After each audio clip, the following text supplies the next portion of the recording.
தமிழக சட்டப்பேரவை தேர்தல் முடிவுகள் வெளியாகிய போது தமிழக வெற்றிக் கழகம் 108 தொகுதிகளில் வெற்றி பெற்று தமிழக அரசியலில் மிகப்பெரிய சக்தியாக உருவெடுத்தது. முதல் தேர்தலிலேயே இப்படிப்பட்ட வெற்றியை பதிவு செய்ததால் விஜய் அரசியல் வரலாற்றில் புதிய அத்தியாயம் தொடங்கிவிட்டதாக அவரது ரசிகர்களும் தாவேகா தொண்டர்களும் கொண்டாடினர். குறிப்பாக மே 7ஆம் தேதி விஜய் முதலமைச்சராக பதவியேற்பார் என்ற எதிர்பார்ப்பு பரவலாகவே இருந்தது. ஆனால் அரசியல் கணக்கு வேறு விதமாக மாறியது. ஆட்சி அமைக்க தேவையான 118 எம்எல்ஏக்கள் ஆதரவு இன்னும் கிடைக்காததால் விஜயை ஆளுநர் ஆட்சி அமைக்க அழைக்கவில்லை. இதனால் பதவியேற்பு விழா தொடர்பான ஏற்பாடுகளும் தற்காலிகமாக நிறுத்தப்பட்டதாகவே தகவல்கள் வெளியாகின.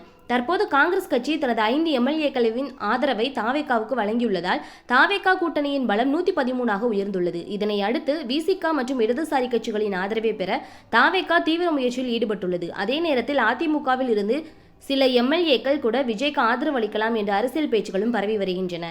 இப்படி வெற்றி பெற்றும் உடனடியாக முதலமைச்சராக முடியாமல் அரசியல் சிக்கலில் சிக்கியிருக்கும் நிலையில்தான் சேரனின் பதிவு வெளியாகி உள்ளது. தனது சமூக வலைதள பதிவில் அவர் சந்தித்த முதல் தேர்தலிலேயே மக்களின் பெரும் ஆதரவை பெற்று 108 தொகுதிகளில் வென்றிருக்கும் தாவேகா தலைவர் விஜயை மனமு வந்து வாழ்த்துகிறேன். தமிழ்நாட்டில் வீசும் சுதந்திர காற்றுதான் எனது மகிழ்ச்சி.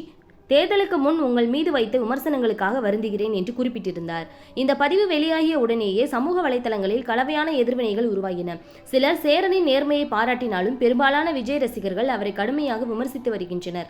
தேர்தலுக்கு முன்பு விஜயை தொடர்ந்து விமர்சித்து வந்தவர் இப்போது அவர் ஆட்சிக்கு வரப்போகிறார் என்று தெரிந்ததும் திடீரென்று ஆதரவு தெரிவிக்கிறாரா? ஆரம்பத்தில் கேலி செய்துவிட்டு இப்போது மன்னிப்பு கேட்பது ஏன்? விஜய் வெற்றி பெற்ற பிறகுதான் உண்மை புரிந்ததா என்று ரசிகர்கள் கேள்வி எழுப்பி வருகின்றனர்.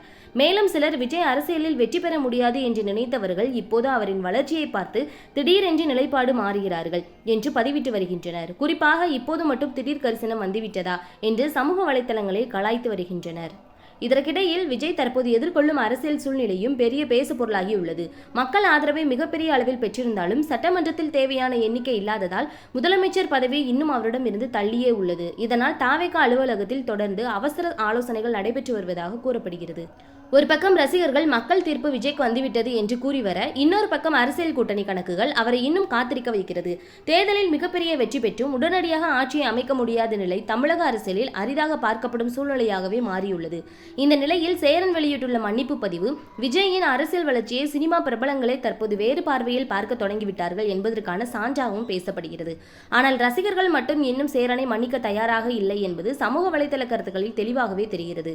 ஓகே ஃப்ரெண்ட்ஸ், இதை பத்தி நீங்க என்ன நினைக்கிறீங்க அப்படிங்கறத மறக்காம கமெண்ட்ல சொல்லிடுங்க. நம்ம சேனலை லைக் பண்ணி ஷேர் பண்ணி சப்ஸ்கிரைப் பண்ணிக்கோங்க. தொடர்ந்து வீடியோ வாட்ச் பண்ணுங்க. தேங்க்யூ.